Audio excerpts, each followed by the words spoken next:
할렐루야. 아멘. 귀하고 복된 금요기도회에 말씀 앞에 결단하여 나오신 여러분의 모든 소원마다 풍성한 주의 은총과 성령의 역사가 함께 하시길 축복합니다. 아멘. 말씀의 제목 같이 나눕니다. 내 손에 있는 것이 무엇이냐? 내 손에 있는 것이 무엇이냐? 아멘. 아멘. 연일 갑작스러운 폭우로 인해서 산사태도 나고 또 길이 많이 물에 잠기고 또 또 주변의 환경들이 좀 많이 불안한 관계 속에 있습니다. 그래도 오늘 이렇게 비바람을 뚫고 주님 앞에 나와서 기도의 결단을 가지신 여러분의 마음속에 주의 강력한 성령의 역사가 함께 하시길 축복합니다. 아멘. 이 시대에 아무리 시대가 달라져도 바뀔 수 없는 것이 있습니다. 기도의 능력은 완전하다는 것을 기억하시길 바랍니다. 아멘. 그래서 오늘 여러분 주님 앞에 나오셔서 기도할 때 주님과 깊은 영적인 교제가 있길 바랍니다. 아멘. 제일 기도하기 좋은 방법이 뭐냐면 여러분 앞에 주님이 계시다고 생각하고 그렇게 기도하면 돼요. 아멘. 주님, 지금 저의 기도 제목이 이것인데요. 어떻게 하면 좋을까요? 하나님의 나라 영광 위해서 어떻게 살면 될까요? 오늘 이 시대에 저를 주의 자녀로 불러주셨는데 뭘 붙들고 해야 될까요? 하고 이렇게 주님께 간구하셔서 여러분 마음속에 복음의 확증이 살아있기를 바랍니다. 아멘. 오늘 저는 여러분들과 함께 하나님의 부름을 받았던 모세에 관한 이야기를 나누면서 여러분의 심정이 모세와 같다면 하나님은 누굴 들어 쓰실까 하는 부분을 보려고 합니다. 오늘 4장의 내용은 아직 모세가 애굽으로 내려가기 직전의 상황이에요. 하나님의 부르심 앞에 모세가 아직도 마음의 확증을 갖지 못해서 두려워 떨고 있을 때 하나님이 오늘 모세의 마음속에 강한 믿음의 확증을 심어주는 장면이 오늘 이 4장에 나와 있습니다. 그래서 오늘 4장을 이해하려면 바로 앞부분에 있는 3장의 사건과 연계해야 오늘 이 본문의 사건이 왜 일어났는지 알 수가 있다는 것입니다. 이스라엘 민족사에서 구약의 가장 위대한 주님의 사람을 꼽자 그러면 많은 인물들을 생각할 수 있을 겁니다. 아브람도 떠올릴 수 있을 것이고요. 이삭도, 야곱도, 요셉도, 또 모세도, 또 누가 있습니까? 다윗, 여호수아 할 것 없이 이름을 나열하자면 끝도 없을 거예요. 그런데 그 중에 가장 상징적 인물을 한 사람 정하자 그러면 우리는 두말할 것 없이 모세를 선택할 수 있습니다. 왜냐하면 400년이 넘도록 애굽에서 종살이하고 있던 그 백성들을 이끌어내는 지도자가 되었을 때 그 삶이 얼마나 하나님 손에 강력하게 붙들림 받았을까를 한번 생각해 보십시오. 애굽에서 나올 때 열재앙을 통하여 하나님의 능력과 권능을 보여주셨고 그리고 홍해를 가르고 건너가게 하셨을 뿐만 아니라 광야 40년의 시간 동안 그 주의 백성들을 약속의 땅까지 이끈다는 건 사실 200만이 넘는 숫자를 모세 한 사람이 리드한다는 건 쉬운 일이 아니죠. 그래서 이렇게 할 수 있도록 누가 역사하시지요? 배후에 하나님의 섭리가 강력하게 모세와 동행했다는 것을 기억하시길 바랍니다. 아멘. 그러니까 하나님의 음성을 듣는 한 사람이 주님의 음성을 듣지 못하는 200만 명을 끌고 갈 수 있는 힘이 있다는 거예요. 숫자가 많다고 강한 게 아니고 부피와 덩치가 크다고 센 게 아니라 하나님 손에 붙들린 사람이 제일 강하다는 것을 오늘도 기억하시길 바랍니다. 아멘. 그래서 오늘 말씀을 통해서 우리 모두가 이 땅을 살아갈 때 예수를 믿고 좀 위대한 사람이 되어야 되지 않겠습니까? 정말 하나님 보실 때 너는 정말 내가 볼 때 신실하구나, 넌 정말 내가 볼 때 복을 줘야 되겠구나라고 이렇게 여김받을 만한 사람 주님이 찾으신다면 오늘 이 금요기도에 나오신 여러분이 되시길 축복합니다. 아멘. 이왕이면 여러분 위대한 신앙의 주인공이 되시길 바랍니다. 아멘. 옆에 계신 분 인사합니다. 위대한 신앙의 주인공이 됩시다. 시작. 위대한 신앙의 주인공이 됩시다. 아멘. 아멘. 위다라고 그랬더니 또 오해해가지고 목사님은 오늘 위장이 커야 된다고 하시는 것 같은데 오늘 저녁에 집에 들어가서 좀 많이 먹어야 되겠다고 혹시라도 생각한다면 그 생각은 빨리 접는 것이 좋을 듯 싶고요. 우리 딸이 제일 싫어해서 벌써 뒤에서 또 인상을 그런 얘기 좀 안 했으면 좋겠는데 꼭 삼천포로 빠진다고. 저랑 또 눈이 마주치는 바람에 또 그랬어요. 아빠 제발 강단에서는 그런 말 하지 마세요. 하나님께서 오늘 모세를 통해서 역사하실 때 보면 가장 힘있고 능력 있을 때 쓰신 게 아니라 언제냐면 80이 되었을 때 부르신 걸 보게 됩니다. 우리의 인간적인 생각에서 본다면 가장 힘있고 가장 열정적이고 가장 왕성하게 움직일 수 있는 그 나이면 얼마나 좋겠어요. 그런데 하나님은 그때 모세를 부르지 않고 왜 40년이란 시간을 더 모세로 하여금 미디안 광야에서 양을 치며 무명의 인생을 살게 하셨을까? 그러니까 우리가 유명한 때도 있지만 무명의 시간을 지난다고 해서 손해되거나 억울한 시간이 아니라 하나님의 영광이 그 속에서도 흐르고 있다는 사실을 잊지 않길 바랍니다. 40년이란 시간을 통하여 모세는 하나님이 자기를 잊으신 줄 알았는데 하나님은 무려 그 40년 동안 모세를 주목하고 계셨다는 것을 우리가 알아야 됩니다. 애굽의 왕자의 신분으로 많은 것을 누릴 때도 있었지만 양 한 마리 한 마리를 돌보며 키우면서 목자의 심정이 무엇인가를 살펴야 할 바로 그때도 하나님은 모세를 주목하고 계셨다는 것입니다. 그래서 하나님께서 마침내 80이 되던 그때에 모세를 부르시는데요, 인간으로 볼 때는 늦은 나이인데 하나님께서 보실 때는 가장 합당한 때를 통하여 모세를 부르셨다는 것입니다. 그래서 때가 차야 되는 거죠. 사람의 때가 아니고 하나님의 시기가 임했을 때가 인생의 변화가 시작됨을 잊지 않길 바랍니다. 그래서 출애굽기 3장 오늘 10절에 보면 하나님께서 양을 치고 있던 모세를 부르실 때 이런 말씀이 증거되고 있습니다. 우리 같이 볼까요? 출애굽기 3장 10절 시작. 모세가 하나님께 아뢰되 내가 누구이기에 바로에게 가며 이스라엘 자손을 애굽에서 인도하여 내리까. 아멘. 내가 누구이기에, 모세가 하나님의 부름을 받았을 때요, 제가 무엇이간데 거기 애굽으로 내려가겠습니까? 지금 이렇게 이야기하는 모세의 고백을 우리가 여기서 봅니다. 한마디로 하나님께서 모세야, 너 애굽에 내려가서 내 백성들을 데리고 내가 약속한 땅으로 가거라. 뭐죠? 하나님의 명령, 하나님의 사명, 하나님의 임무가 떨어졌는데 모세가 아멘 하고 순종한 것이 아니라 그 첫 마디가 무엇이냐면 제가 무엇이길래 애굽으로 저를 가라고 하시나이까? 이렇게 대답을 하는 모세를 우리가 주목하게 됩니다. 이 대답 속에서 우리가 생각해 볼 수 있는 것은 모세의 마음속에는 아직도 지워지지 않는 상처가 있어요. 애굽에서 나올 때 무슨 일이 있었는지 여러분은 아실 겁니다. 히브리 백성들을 매로 치는 애굽인을 보고 분노가 치밀어 올랐죠. 감히 우리 백성들을 저렇게 괴롭혀? 우리 백성들을 내가 빨리 해방시켜야지. 그 마음으로 애굽인을 쳐서 죽였어요. 그리고 그를 아무도 안 보도록 모래에 숨겼지만 이미 애굽 전역에 소문이 다 났고 알려졌다는 거죠. 이쯤 되면 히브리 백성들이 야, 모세는 우리 민족의 지도자다, 저 모세를 따라 우리가 가야 되겠다, 이렇게 나올 줄 알았는데 오히려 내 백성들을 이끌고 하나님의 백성들을 이끌고 가려고 했더니 그들이 그래요. 어제는 애굽인을 쳐서 죽이더니 이제는 우리를 죽이려고 그러냐? 오히려 모세가 그때 상당히 당황스러워하죠. 그리고 살인자라는 것이 온 천하에 알려지게 되자 결국 애굽을 떠나서 이 미디안 광야 땅까지 도망을 쳐온 겁니다. 그런데 다시 그곳으로 들어가래요. 그럼 모세에겐 지금 해결되지 않은 문제가 뭐가 있습니까? 첫 번째, 그곳에 들어가면 어떤 일이 생겨요? 내가 다시 죽임을 당하겠구나 라는 두려운 마음이 왜 그 속에 없었을까요? 내가 애굽에 가면 애굽 사람들이 나를 죽일 것이고 바로왕 앞에 가서 히브리 백성들을 이끌어 달라고 하면 바로왕이 가만히 있겠냔 말이에요. 당시 바로라는 이름의 뜻은 파라오라고 해서 태양신입니다. 애굽의 왕은요, 신과 동격 취급을 했던 존재이기 때문에 왕명은 곧 신의 명령인데 그 앞에 가서 히브리 백성들을 데리고 나간다고 하면 왕이 고분고분 내주겠냔 말이에요. 그러니까 모세가 아무리 생각해봐도 답이 안 나오는 일이기 때문에 첫 마디부터 모세는 거절했죠. 아닙니다. 저는 갈 수 없습니다. 아무리 생각해도 용기가 나지 않는 오늘 모세의 모습을 우리가 기억할 수 있습니다. 그래서 핑계를 대고 싶은 거예요. 저는 못 갑니다. 안 됩니다.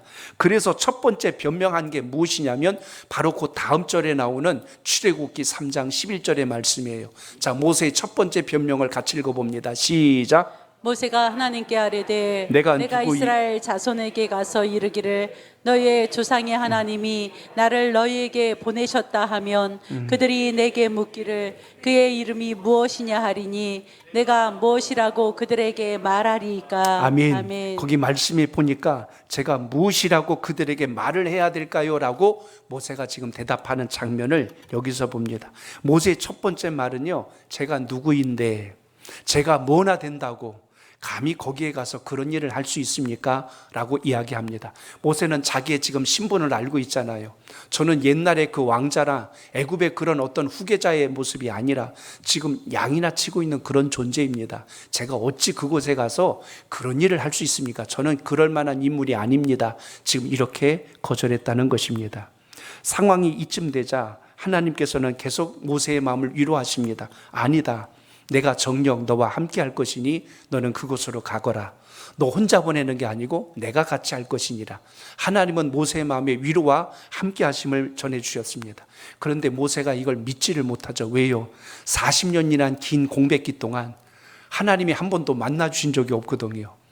앞에서 나타나서 말씀하신 적이 없는데 제가 뭘 믿고 다시 애굽으로 가겠습니까?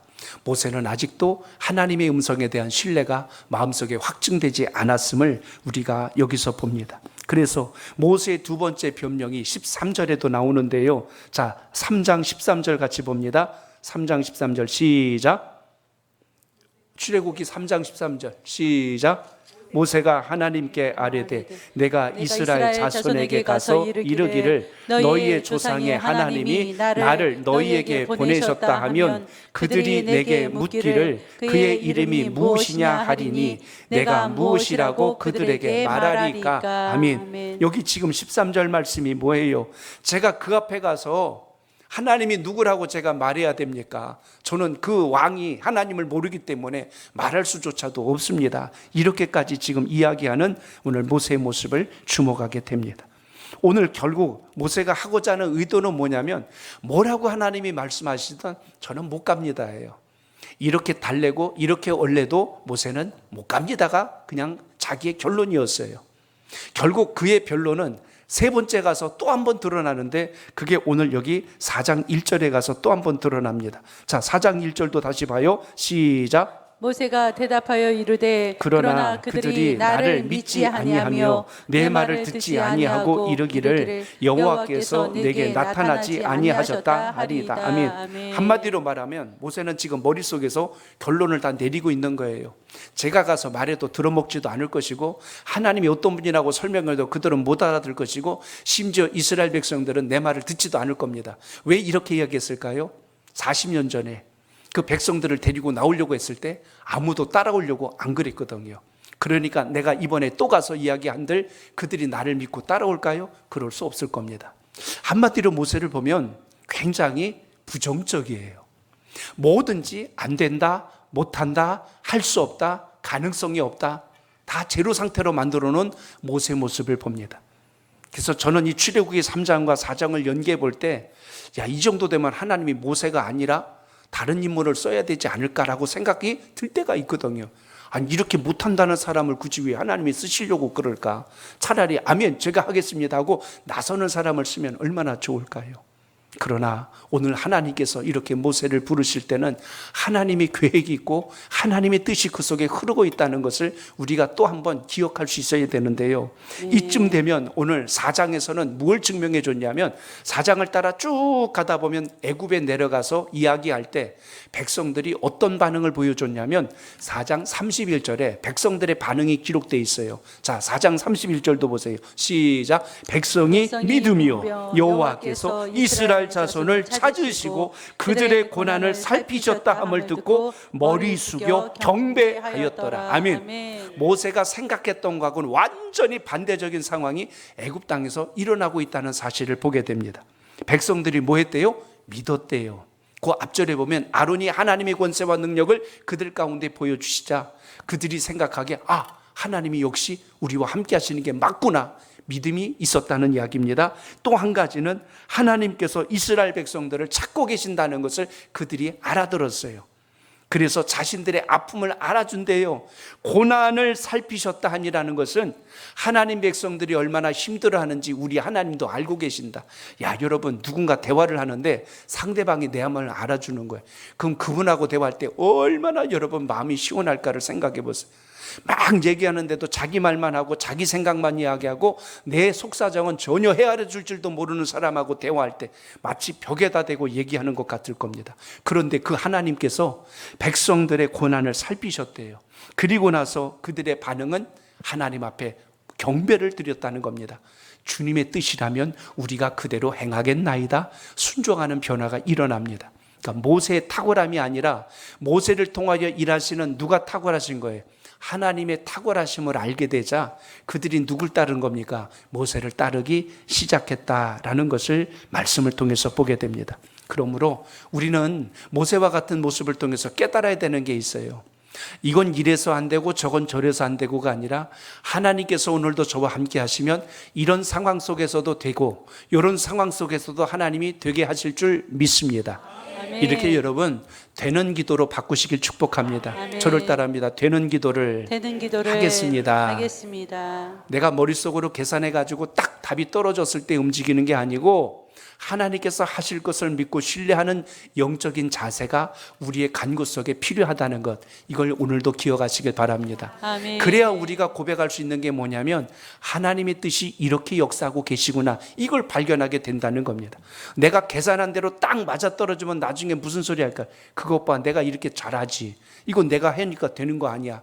뭐든지 내가 했대요. 내가 잘나서 했고 내가 되어서 한 겁니다. 이런 분들의 특징이 뭐냐면 준비가 된 다음에 열심히 하겠다고 그래요. 교사 좀 한번 하시면 어떨까요? 그러면 제가 아직 좀 신앙이 부족해서 제가 좀 한 10년 동안 신앙생활 잘 해가지고 성경에 대해서 좀 해박한 지식을 얻고 그때 좀 열심히 해보겠습니다. 물론 인간적으로 보면 전혀 틀린 말은 아니에요. 그런데 하나님이 완벽하게 되어서 쓴 인생이 얼마나 있을까요? 하나님은 주님께서 쓰시고자 하는 사람들을 만들어 가시고 다듬어 가시고 세워 가시는 분이라는 것을 잊지 않길 바랍니다. 아멘. 이번에 대표 기도를 좀 시작해 보시면 어떨까요? 제가 아직 기도를 잘 못 배워서요. 기도 잘 배운 다음에 제가 다음부터 열심히 할게요. 근데 여러분, 하면서 배워지고 그리고 주님 뜻 따라가다가 기도가 훈련이 되고 해야 되는데 우리는 자꾸 내가 뭔가를 좀 정해놓고 자꾸 하려고 그래요. 그러다 보니까 신앙의 틀이 잘 바뀌어지지 않을 때가 많다는 것입니다. 오늘 말씀을 통해서 모세를 통하여 우리가 깨달아야 되는 게 바로 그겁니다. 그들이 듣지 않을 것입니다. 그들이 믿지 않을 것입니다. 모세는 계속해서 이렇게 이야기해요. 굉장히 생각하는 모든 구조가 부정적이고 자기중심적이라는 것, 자기를 기준으로 하여 모든 걸 표현하고 있는 이 장면을 보게 됩니다. 무려 이러기를 4번이나 거절을 하는데요. 10절을 한 번 더 보겠습니다. 10절 말씀 같이 봅니다. 3장 10절 시작. 바로에게 못하여 너에게 내 백성 이스라엘 자손을 애굽에서 인도하여 내게 하리라. 아멘. 아멘. 거기도 보면 이제 인도하여 내겠다고 말씀하는데 4장 10절로 다시 보겠습니다. 4장 10절 한 번 더 읽어봅니다. 4장 10절 한 번 더 봅니다. 시작. 모세가 여호와께 아뢰되 오 주여, 나는 본래 말이 잘하지 못하는 자니이다. 주께서 주의 종에게 명령하신 후에도 역시 그러하니 나는 입이 뻣뻣하고 혀가 둔한 자니이다. 아멘. 10절의 말씀에 보니까 모세가 마지막 핑계하는 게 뭐냐면, 하나님, 제가 원래 말에 능통하지 못합니다. 그러니 참 말 잘하는 사람을 차라리 보내주옵소서 하고 이렇게 지금 모세가 마지막 거절하는 장면까지 봅니다. 그래서 이 말씀을 따라가다 보면 4장 13절에 주여 보낼 만한 자를 보내소서 하고 마지막까지 거절하는 모세의 모습을 주목하게 됩니다. 그러나 하나님은 끝까지 모세를 통해서 행하시려고 했던 그 뜻을 바꾸지 아니하시고 그를 들어서 사용하시는 장면을 여기서 봅니다. 모세를 다시 한 번 더 정리합니다. 그의 첫 번째 두려움은 애굽에 내려가면 분명히 그들이 나를 환대해 주지 않을 것입니다. 전에 그들을 쳐서 죽인 자인 걸 그들이 알고 있기 때문에 나를 그냥 두지 않을 것입니다라는 두려움이 있을 것이고, 그렇기 때문에 또 하나는 이스라엘 민족 역시 그때도 나를 거절했는데 이번에 간다고 해서 듣는다는 보장이 없지 않습니까? 이야기입니다. 그리고 저는 지금 보십시오. 양을 친 지 40년이 넘었습니다. 그러니 양을 치는 제가 어찌 민족을 이끄는 지도자가 될 수 있겠습니까? 이야기를 하고 있는 겁니다. 그리고 마지막까지 핑계한 게 나는 말을 잘 못합니다. 바로왕 앞에 얘기하면 제가 떨려서 말도 잘 못할 것이고 바로왕이 못 알아들 것입니다. 하나같이 못되고 안 되는 이유에 대해서 어쩌면 이렇게 철저하게 분석해서 고백할 수 있을까요? 그러니까 모세가 못한다기보다는 저는 모세 행동을 보면서 한 가지 깨달은 게 모세가 굉장히 분석적이고 치밀하고 그리고 자기에 대해서 너무 잘 알고 있는 그런 인물이라는 것을 여기서 봅니다. 여기에 한 가지 중요한 것은 하나님이 그 모세와 함께 하실 때 하나님은 이런 성품까지도 들어서 쓰신다는 것을 잊지 않길 바랍니다. 왜 이게 중요하냐면 모세에 관해서 여러분 사도행전 7장에 보시면 7장 22절에 이런 말씀이 나와요. 모세가 애굽 사람의 모든 지혜를 배워 그 말과 하는 일에 능하더라라는 말이 나와요. 이 말은 40년이 지났다고 한들 그가 태어나면서부터 40년 동안 애굽 성에 지내면서 그 성에서 문화를 학문을 배웠고 지식을 배웠고 통솔할 수 있는 모든 리더십을 이미 그때 다 배운 겁니다. 40년 동안 쓰지 않고 묻어주었을 뿐이지 다시 그것을 깨워 쓸 수 있는 게 잠재되어 있다는 것을 우리가 볼 수 있는 장면 아닙니까? 그렇기 때문에 오늘 본문을 통해서 우리는 이 시대에 하나님이 우리를 부르실 때 하셨던 말씀을 또 한번 상기할 필요가 있는 것은 주님은 우리에게 없는 것을 통하여 일하시는 분이 아니라 우리에게 주신 것을 통하여 일하시는 분이라는 것을 잊지 않길 바랍니다. 문제는 주셨는데 내가 발견 못한 거예요. 하나님께서 주신 걸 발견하는 순간 주님께서 이걸 통하여 쓰시려고 하셨군요. 그때부터 우리의 삶 속에 하나님의 영광된 사역의 모습들이 나타난다는 것을 기억하시길 바랍니다. 자, 여러분 오늘 본문 중에 2절을 읽습니다. 4장 2절 시작. 여호와께서 그에게 이르시되 내 손에 든 것이 무엇이냐? 그가 이르되 지팡이이니이다. 아멘. 모세의 지팡이를 하나님이 보게 하시는 장면을 여기서 봅니다. 하나님은 자꾸 못한다고 하니까 너 손에 있는 게 도대체 뭐냐 하고 이렇게 물으신 거예요. 그러니까 모세는 지금 손에 못 들고 있는 거예요. 양을 치는 사람은 당연히 손에 지팡이랑 막대기 가지고 다닙니다. 그것을 가지고 있다는 거예요. 제가 당시 이스라엘 목자들이 가지고 다녔던 지팡이와 막대기 사진을 좀 가져왔어요. 이게 묘사된 것이 시편 23편에도 나오는데요. 여호와의 지팡이와 막대기, 바로 이렇게 주의 지팡이와 막대기가 나를 안위하신다는 표현이 있는데 이 두 가지 용도에 대해서 전에 한번 제가 설명드린 적이 있습니다. 이 나무가요, 이스라엘 땅에는 감람나무가 많습니다. 우리 흔히 올리브 나무라고 하죠. 그 나무 밑에 뿌리를 보면 뿌리가 돌돌돌 이렇게 말려 있는데 뿌리서부터 줄기까지 올라오는 그 나무를 한 조각을 잘라내면 그게 이렇게 꼬부라진 지팡이 형태를 이룹니다. 나무가 굉장히 밀도가 높아서 단단합니다. 그러니까 이 고부라진 걸 가지고 뭘 쓸 것 같아요? 양들을 돌볼 때 양이 멀리 가거나 그러면 목을 탁 걸기가 굉장히 좋습니다. 또 떨어져 있는 거 끌어올리기도 좋고요. 그래서 지팡이가 하는 용도는 양들을 돌보거나 안내할 때 쓰는 요구가 오늘 이 지팡이가 거기에 쓰여지는 것을 볼 수가 있습니다. 그러니까 양을 안전한 곳으로 이끌 때, 또 그건 길이가 좀 길어서 양들이 쉴 때 혹시 물을 만나면 이 물이 깊은지 안 깊은지 지팡이를 가지고 물에다 넣어보기도 하고요. 또 늪지대나 이런 데를 만나면 그 깊이에 빠질 수 있는지 없는지 확인하고 양떼를 가게 하든지 못 가게 하든지를 결정할 때 이 지팡이를 통상적으로 사용합니다. 막대기는 아까 본 것처럼 길이가 짧아요. 허리춤에다 메고 다닙니다. 용도는요, 양들 보호할 때 씁니다. 맹수든지 이게 나타나면 그걸로 맹수를 치거나 공격용 무기로 사용할 때가 있고요. 또 하나는 양들이 가는 방향을 알려줄 때 그 막대기를 던지면 그쪽 방향으로 양들이 쪼로록 가게 길을 안내해주는 역할로 쓰여졌다고 하죠. 오늘 모세가 양을 키울 때 이미 무엇을 보았을까요? 양떼를 돌보는 방식, 양떼를 이끄는 원리, 모든 것을 잘 알고 있었던 모세입니다. 하나님은 모세에게 물으세요. 너 손에 있는 게 뭐냐? 예, 저 지팡이 들고 있습니다. 라고 대답을 합니다. 목자에게 있어서는 지팡이는 생명과 같습니다. 양을 돌볼 때 너무너무 절대적으로 필요한 거죠. 보통 전문 기술을 가진 분들은 다 자기가 쓰는 도구에 대한 애착이 있습니다. 나무를 잘 다루시는 목수분들을 보면 톱이나 망치, 자기가 쓰는 물건 누가 만지면 굉장히 불쾌합니다. 그러니까 망치를 잘 안 빌려줘요. 항상 허리춤에다 꼭 서부 사나이들 총 차듯이 딱 걸고 있어서 다른 건 뭐 해도 몰라도 자기가 쓰는 연장은 굉장히 소중히 여깁니다. 식당에서는 안 그럴 줄 알아요. 주방에서 쓰는 이 요리하시는 분들 보면 자기가 쓰는 전용 칼이 있어요. 야, 그 칼 보니까요, 얼마나 날이 예리하게 서 있고 손에 잘 그게 되어 있는지 그걸 써야 또 그게 잘 된대요. 아마 여러분도 쓰는 물건들 중에 가까이 애착을 갖고 쓰는 물건들이 있을 겁니다. 그게 있어야 좀 일이 잘 되거나 뭐가 잘 될 때 그런 경험들이 있을 겁니다. 마찬가지로 모세에게도 지금 제 손에 이것이 있습니다 라고 지금 고백을 하고 있는데, 오늘 하나님께서 그걸 통하여서 오늘 깨닫게 하시는 장면을 봅니다.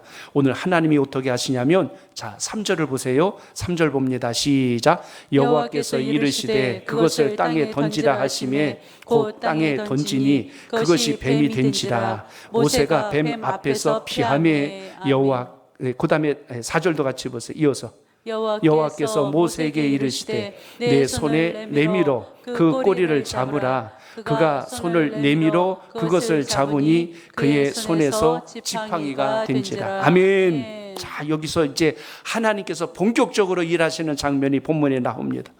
그 손에 들고 있던 것을 무엇으로 만들었대요? 뱀이 되게 하셨다고 지금 말씀에 기록된 것을 주목하게 됩니다. 뱀을 여러분 좋아하는 민족은 많지 않아요. 원래 태초의 시작부터 뱀이 하던 짓이 못된 짓이라 그런지 모르겠지만, 뱀은 혐오스럽고 그리고 때로는 두려움의 존재, 혐오의 존재, 아니면 일부에서는 그걸 신적 존재처럼 떠받들기도 하는 경우들이 있는 것을 보게 됩니다. 그런데 이게 모세 앞에서 지팡이가 갑자기 뱀으로 변해서 움직이기 시작하자 모세가 화들짝 놀래가지고 도망을 치면서 몸을 피하게 됩니다. 저는 모세가 한국 사람이었다면 그냥 두지 않았을 것 같아요. 근데 모세는 무서워서 멀리 피합니다. 혹시라도 물리면 어떻게 될까 싶어서 피하는 상황이 벌어집니다. 성경에서 뱀은 악을 상징하기도 하고 불의함을 상징하기도 합니다.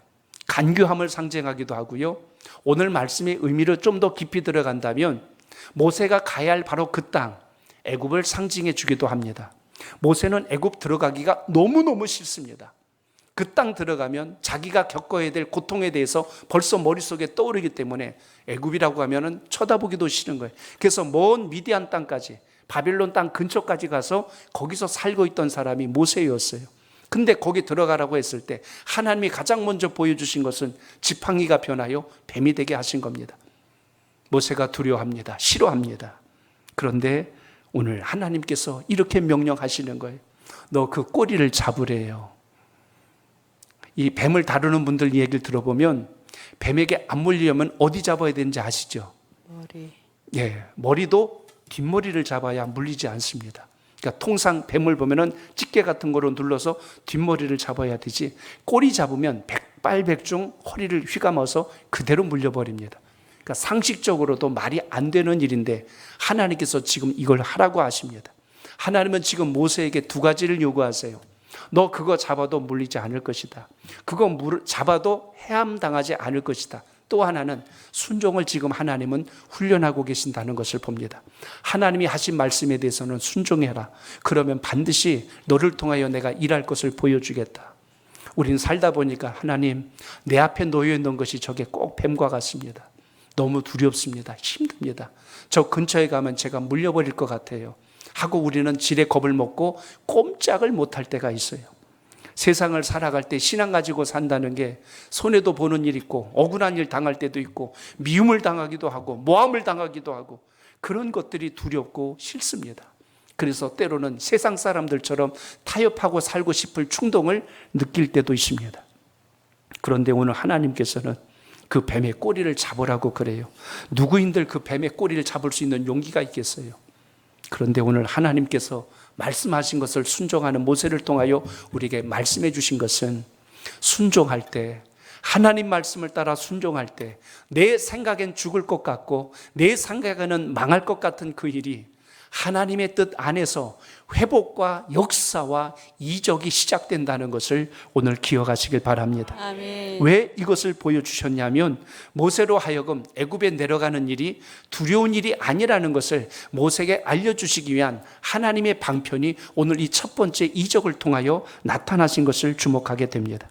꼬리만 잡으면 하나님이 어떻게 하시겠다는 거예요? 바로 그것이 다시 나무로 처음 있던 그 지팡이의 모습으로 바뀌어지게 하는 역사를 오늘 보여주는 것을 말씀을 통하여 봅니다.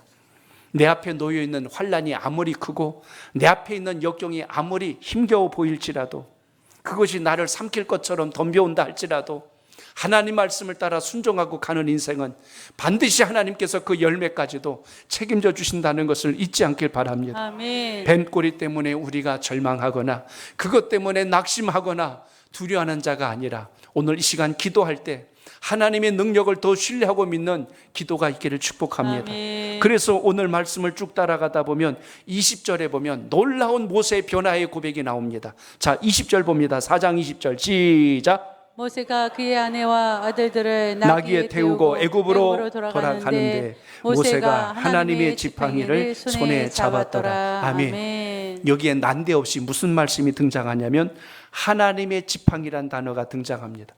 앞에서는 모세의 지팡이였는데 뒤로 가니까 하나님의 지팡이가 되었어요. 언제부터 하나님의 지팡이가 됐죠?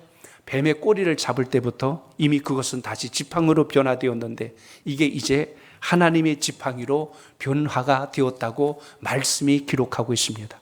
겉모습을 보면 그때 그 모습이 똑같아요. 다르지 않습니다. 그런데 그전과 달라요. 뭐가 다르냐면 모세가 그 지팡이를 통하여 애굽에 내려가서 하나님의 능력을 행할 때 그때부터 놀라운 이적과 역사가 시작되고 있다는 것입니다. 아무리 봐도 그냥 똑같은 지팡인데 모세가 그것을 가지고 나일 하수를 치니까 그 나일 하수가 핏빛으로 바뀌어버리고요, 그것을 가지고 땅에 티끌을 치니까 그게 이로 바뀌어버립니다. 지팡이를 높이 들고 하늘을 향해서 기도를 하자 하늘에서 난데없이 메뚜기 떼가 날아들기 시작을 했고, 그리고 그 지팡이를 통하여서 나중에 홍해를 칠 때 홍해가 양 좌우로 갈라지는 역사가 일어나는 것을 주목하게 됩니다. 사람으로 볼 때는 양을 치는 그냥 지팡이에 지나지 않았어요. 그런데 하나님께서 역사하기 시작하자 그것은 이제 능력의 지팡이로 변화가 일어나기 시작했다는 것입니다. 여러분이 예수를 믿거나 믿기 전이나 믿은 후에 여러분의 겉의 모습은 나이 들어서 달라진 것 외에는 크게 달라진 거 없어요. 그런데 우리에게 진짜 달라진 것은 여러분의 가치관, 여러분의 판단, 여러분의 행함 속에서 주를 믿고 행하는 역사가 달라졌다는 사실을 오늘 기억하시길 바랍니다. 그러므로 하나님이 바뀌어놓으신 그 능력을 가지고 살아갈 때 우리에게는 이 세상과 비교할 수 없는 놀라운 역사가 시작되고 있음을 오늘도 기억하시길 축복합니다. 아멘. 그러니 우리가 무슨 일을 하든지 내 힘으로 하는 것이 아니라 주님께서 여러분을 통하여 행하시는 능력을 사모하며 가시길 축복합니다. 아멘. 아무리 생각해도 나는 저 백성들을 이끌 능력이 없습니다. 그런데 하나님께서 너가 하는 것이 아니라 내가 할 터이니 너는 그곳에 머물기만 해라. 너는 그들 앞에 서기만 하라. 그럼 내가 그들의 마음을 움직일 것이고 가게 할 것이니라. 오늘 이것을 보여주신 것이 하나님의 역사라는 사실입니다. 천안에 가면 천안 호두과자가 굉장히 유명합니다. 천안에 그렇게 호두가 많이 나는 동네가 아닌데 이상하게 천안에 가면 항상 호두과자 이야기를 합니다. 왜냐하면 거기가 처음 호두과자의 원조가 시작된 곳이라 그렇게 우리는 기억하고 있습니다. 그 근처에 가다 보면 여러분 아마 이 지역을 지나간 적이 있어요. 저도 저 앞에 지나간 적이 있거든요. 웬 사진 한 장이 오래되고 빛바란 게 있고 그 위에 저 글씨가 쓰여 있습니다. 천안에 가면 호두과자 원조 할머니가 계셔요. 지금은 이제 소천하셨는데 신복순 권사님이십니다. 이분이 하나님께 1934년 그때 기도를 한 게 있대요. 그 부근에서 남편과 함께 처음 호두과자를 개점을 했습니다. 예배를 드릴 때 이렇게 기도를 했대요. 하나님, 저와 동업해 주세요. 하나님, 제가 이 호두과자 일을 시작할 텐데 저와 동업해 주세요. 그때가 언제라고요? 1934년도 이야기입니다. 저랑 동업해 달래요. 그렇게 기도를 했습니다. 그리고 결단하기를 하나님, 이 모든 수익금의 절반을 하나님 몫으로 떼놓고 주의 나라를 위해서 쓰겠습니다. 그게 그 권사님의 첫 기도였습니다. 그 이후로 그 봉투에다가 주 예수를 믿으라. 그리하면 너와 네 집이 구원을 얻으리라. 성구도 인쇄해서 봉투를 사용하면서 그렇게 전도까지도 하셨답니다. 마침내 이것이 점점 알려지게 됐고 규모가 점점 커져서 큰 제과 회사로 이제 확대되어 가기 시작했고 많은 지점들도 생기기 시작해서 그때 당시 시간이 좀 흐른 후의 얘기겠죠. 거의 연 매출액이 10억이 넘도록 이렇게 매출을 거두었습니다. 그래도 권사님은 전국에 항상 수익금의 절반으로 주의 교회를 세우는 일에 헌신하시고 또 봉사하면서 이렇게 섬겨왔고 평생을 그렇게 사셨다는 것이 그분의 삶의 간증입니다. 믿음으로 세운 기업이었지요. 하나님께서 여러분에게 물질을 주시거나 건강을 주시거나 재능을 주셨을 때 여러분은 그걸 통해서 무엇을 위하여 살 것인가를 한번 생각해 보십시오.